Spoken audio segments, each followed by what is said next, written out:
¿Yo qué me siento? No qué has hecho, sino qué se siente. ¿Cómo estás Estoy sentada? satisfecha porque lo he hecho para mis ¿No estás hijos. sentada bien o no estás sentada Lo he bien? hecho para mis hijos. Hoy no estoy, hoy celebramos el cumpleaños de mis hijos. Y el domingo lo celebraré con mis nietos. Que lo sepáis y lo enteráis. No lo sabemos. No nos hemos enterado. ¿Eh? ¿No vamos? ¿No vamos? Pues no vais, es que hoy es mi cumpleaños. Hoy vosotros no habéis armado nada aquí para tu madre, pero mis nietos lo han armado para tu abuela. ¿Eh? Que entiendas, yo no he preparado Ya nada. le tocaba, ¿eh? ¿Eh? Bueno, pero mamá, ¿Que le tocaba o no le tocaba? Perdona, Siempre perdona. puedo tener un día. ¿Qué es lo que se siente cuando llegas a los 80? Yo estoy satisfecha de que mis nietos me hayan organizado, que yo no me he enterado hasta ahora. Pero eso estamos hablando de hoy.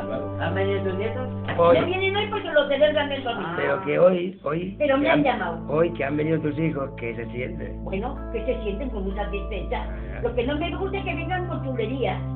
Pero tú, ¿qué es lo que sientes ahora? Me siento contenta, porque si hoy no hubieran mis hijos, ¿Esto qué mal va a llevar? si hoy no hubieran venido mis hijos, aquí se acaban muchas cosas, ¿eh? Pero como han venido, Mira qué barba lleva, como han venido, ¿qué es lo que se siente? Pero por aquí no. No te oigo bien. Como han venido, ¿qué es lo que se siente? Ya te he dicho 50 veces, te he dicho que estoy Pero contenta. es un guarro ese, ¿eh?